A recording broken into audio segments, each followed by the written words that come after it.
The biggest issue for us was that Simon, our bassist, was absent for the first time in The Cure's recent history, possibly 3 times in the previous 15 years. With his tangled hair, black-rimmed eyes, and voice that sounds like it comes from a bad dream, Robert Smith is a character unlike any other in rock music history.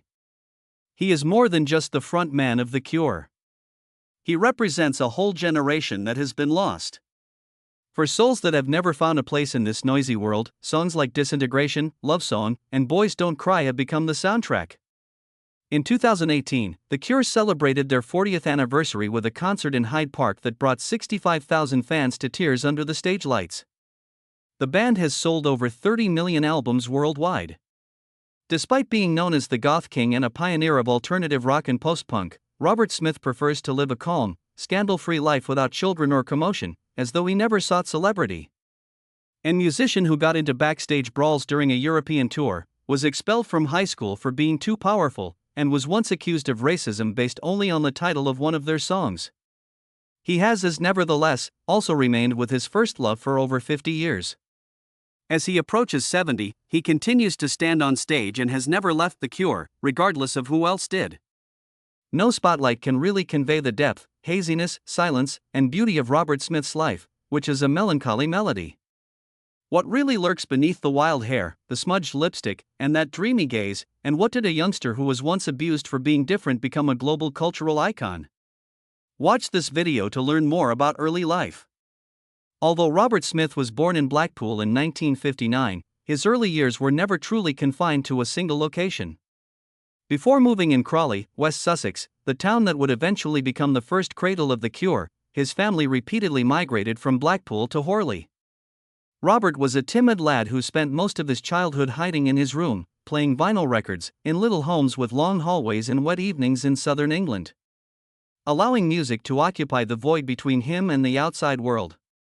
Although they weren't impoverished, his family wasn't rich either. Alex Smith, his father, had a warm, rich voice and had served in the Navy. He frequently performed for his kids at night, unknowingly teaching Robert the first songs. Rita, his piano-playing mother, felt that music was the only thing that could assist her kids navigate a world that was becoming more and more uncaring. Although neither parent coerced their children into doing anything, they always supported their play and singing as long as it brought them joy. Out of his 4 siblings, Robert was the third. His sister Janet, known as the piano prodigy and who had received music instruction from their mother at an early age, was the family's star. Actually, Janet was the one who unintentionally shoved Robert in a different direction. In order to have his own voice and to avoid being dominated, he picked up the guitar. I had to find another route because my sister was too talented, and I decided to play the guitar, which has a sound that can shout without ever using words. Conflicts with inflexible conventions plagued Robert's school years. In the 1970s, wearing a black velvet skirt to school was deemed a deviant act, and he was once beaten after class for it. Although his peers saw him as an outsider who needed to be disciplined, his teachers labeled it a phase of rebellion. Robert remained the same despite those encounters. They just caused him to become more withdrawn, more defensive, and more reliant on music as his only refuge. Robert performed at the school's Christmas event in 1976 with his band Malice, which was the forerunner of The Cure, while he was a student at St. Wilfrid's Comprehensive. The success of the show exceeded all expectations. However, the administration chose to suspend him after determining that he had a detrimental impact on other students. He was kicked out of an institution that was meant to teach youth to be authentic. Robert, however, chose to sit down and write his first songs rather than give up. I don't play by sight, I play by ear. I write in solitude. Although Robert Smith didn't have a tragic upbringing in the conventional sense, the way society viewed him as a strange child and the uncritical, silent support of his family helped to mold him into the stereotypical outsider who was able to transform his darkness into music that had an international impact early in his career. Robert Smith never went back to school in 1976 after receiving a suspension for his involvement with the band Malice. He picked music because it was the only option available to him, not because it was a predetermined route. Robert established Easy Cure, a rock band with experimental textures, frigid tones, and post-punk and French philosophical influences, with his boyhood pals Lol Tolhurst, Michael Dempsey, and Porel Thompson. Later, the name was abbreviated to The Cure, a straightforward title with deep significance. Music as a remedy for suffering, loss, and loneliness. When The Cure signed with Fiction Records in 1978, Robert was already the band's lead singer, creative director, and creator of its visual identity at the age of 19. The Cure caused a sensation with their first single, Killing an Arab. The song was a philosophical allegory for the ridiculousness and pointlessness of violence, and it was inspired by Albert Camus' The Stranger. However, its title was ambiguous. And Robert Smith was forced to explain for years that the song was never meant to be racist. I would have given it a different name if I had known it would be misunderstood in that way.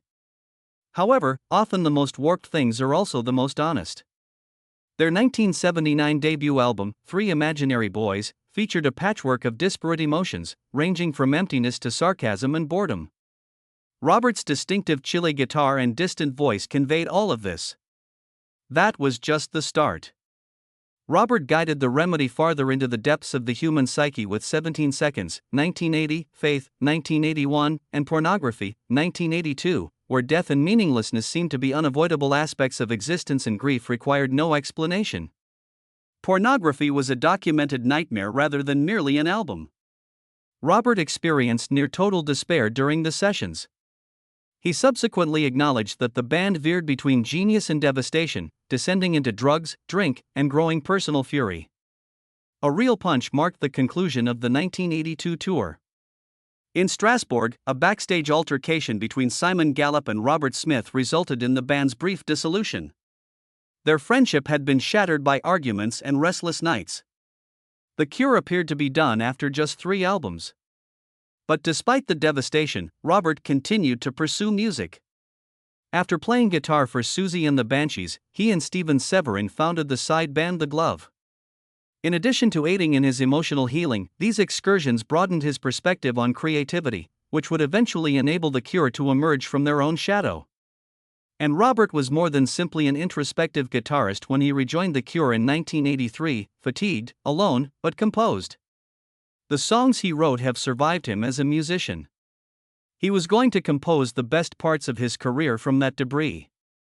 Career breakthrough Robert Smith rejoined The Cure in 1984, standing by himself amid the rubble of previous battles. The group's reputation was damaged, and friends and bandmates had left. But rather than turning back, he proceeded, assembling each fragment to produce a fresh iteration of The Remedy. He had never spoken out loud, but he was bolder, more emotionally layered, and wide enough to hold all the sorrow. The first pivotal moment occurred in 1985 with The Head on the Door. Although the same sense of sadness persisted, Robert's music sounded lovely for the first time. A new avenue was made possible by the song In Between Days, which turned suffering into a danceable melody with sad lyrics. Beyond the Gothic underground scene, the band started to gain popularity in the United States, going on foreign tours and rising through the charts. But Kiss Me, Kiss Me, Kiss Me. 1987, a daring, expansive double album with a wide range of musical elements, was the real deal.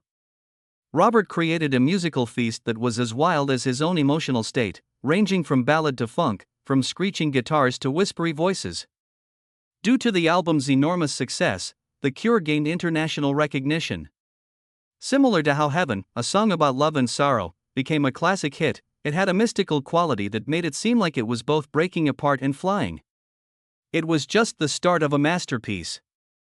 Disintegration, an album Robert wrote at the age of 29, was released in 1989. He was troubled by the feeling that time was dragging him down. He once said, "I wrote this album as a farewell because I thought I'd die at 30. Disintegration was a journey more than a compilation of tunes. From Pictures of You's agonizing loneliness to Plainsong's hazy hopelessness to Lovesong's agonizing love. One of the most comprehensive statements of love, death, and ego breakdown in contemporary music, the album sold over 3 million copies and peaked high on the Billboard charts. Robert Smith and The Cure achieved their undeniable zenith between 1989 and 1992. Robert's picture became a pop culture icon, and the Prayer Tour sold out all around the world. Acknowledged as the unique face of Gothic rock by all demographics and featured on MTV and Rolling Stone. Ironically, though, Robert retreated more and more as his success increased. He didn't pursue fame, acquire mansions, or make The Cure a commercially viable brand. In the early 1990s, Robert Smith adhered to a single principle despite the rock industry becoming more and more commercialized. His music always spoke to the listener's deepest emotions since he always composed it when he had something genuine to say. Personal life: Robert Smith has always stood out in a rock world full of mayhem, short-lived loves, never-ending scandals, and never-ending parties. He was a guy of only one lady, and he never concealed that fact.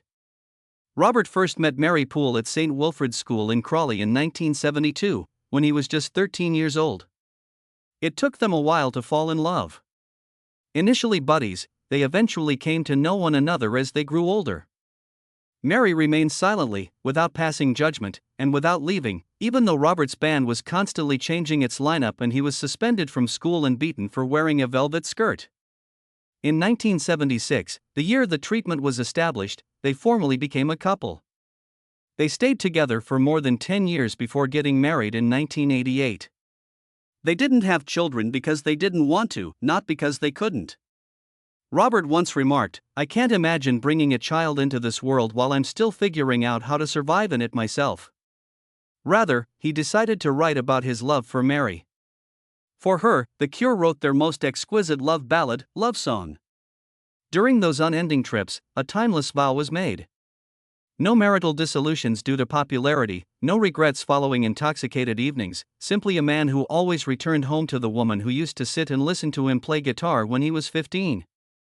Nevertheless, Robert Smith's life was not any easier because of love. He has struggled with worry, insomnia, inexplicable depressions, and the sense of alienation among strangers. At times, he virtually disappeared from the public eye, only showing up on stage or in studios where he could yell without anybody questioning why. Robert was never fond of being in the spotlight. It was only because of the music that he stood in it. Behind the scenes was always what he really enjoyed: Mary, a cup of tea late at night, and a peaceful room. As well as incomplete drafts. Mary is the one constant that hasn't altered the path of The Cure as a journey. And the reason Robert Smith never perished in the raging waves of his inner turmoil is because he always had someone, not a location, to turn to. Disagreement, miscommunications, and chaos. One of the few bands to have remained untarnished by drugs, arrests, or sex scandals for almost 50 years is The Cure. However, this does not imply that Robert Smith's path was without difficulties. In other respects, miscommunications and perhaps poor decisions resulted from his silence and refusal to publicly clarify himself. The band itself was the closest source of the first altercation. During the Pornographic tour in 1982, Robert Smith and bassist Simon Gallup got into a heated argument that led to them fighting backstage in Strasbourg. There was more to the fight than a dispute over sound levels or the set list. It was the result of months of intense schedules, psychological strain, and the clash of two powerful, imaginative egos. The Remedy almost collapsed. The band was silent for a year after Robert's temporary departure. Lowell Tolhurst, another old acquaintance, caused the second rupture.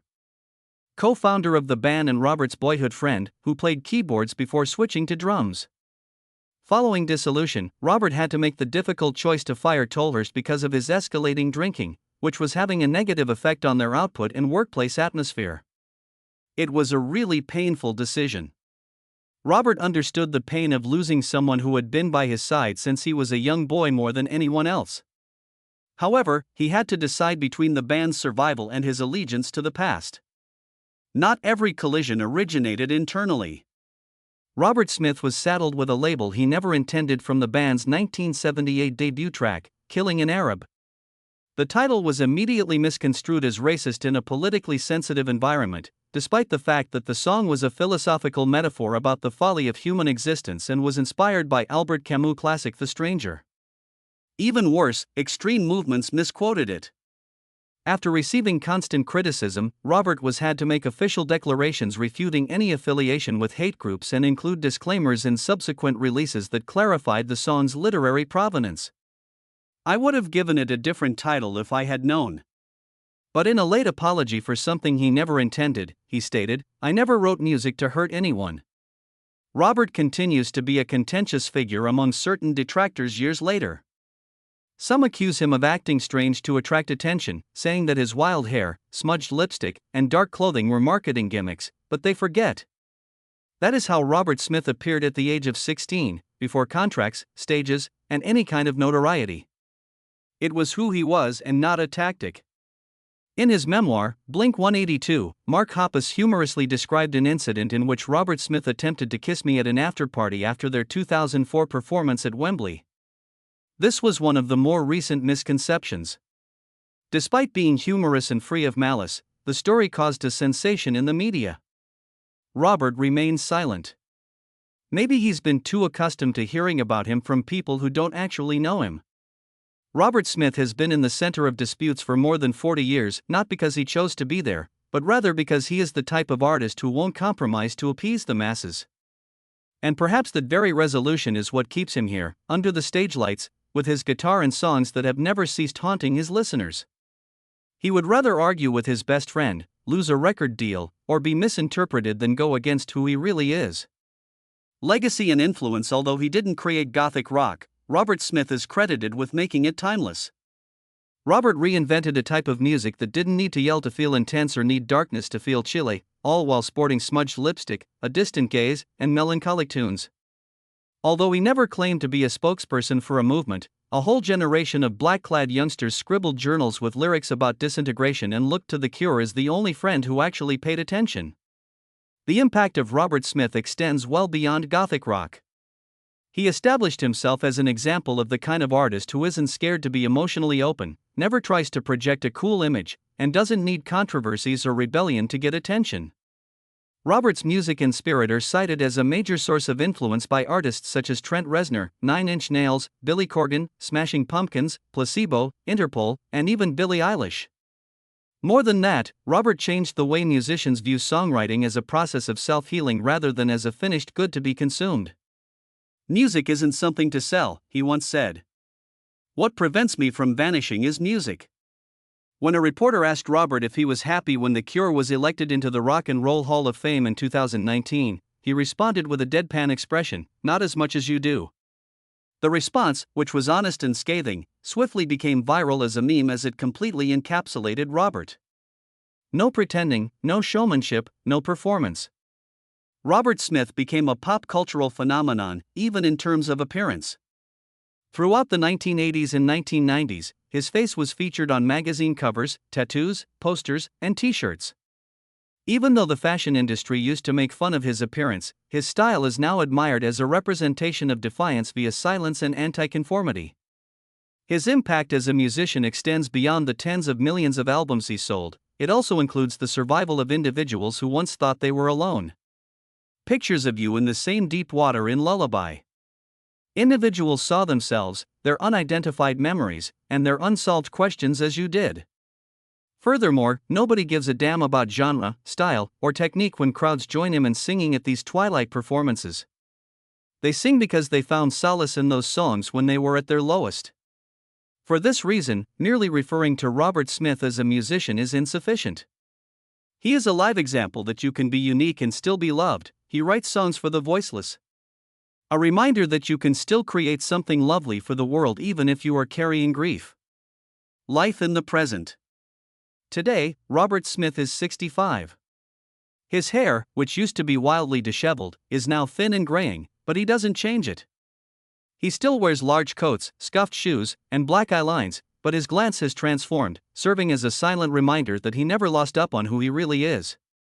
Quietly perceptive, as though he's seen, heard, and comprehended enough, rather than ferociously defiant.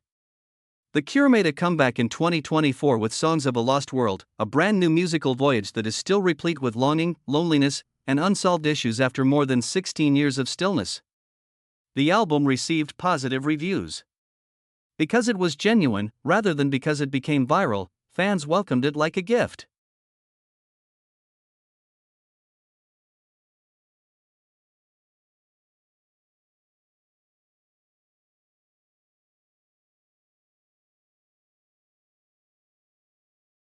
Robert's music still feels like a handwritten journal with smudged pen, even in a time when the majority of celebrity is algorithm-driven and filtered through well-chosen imagery.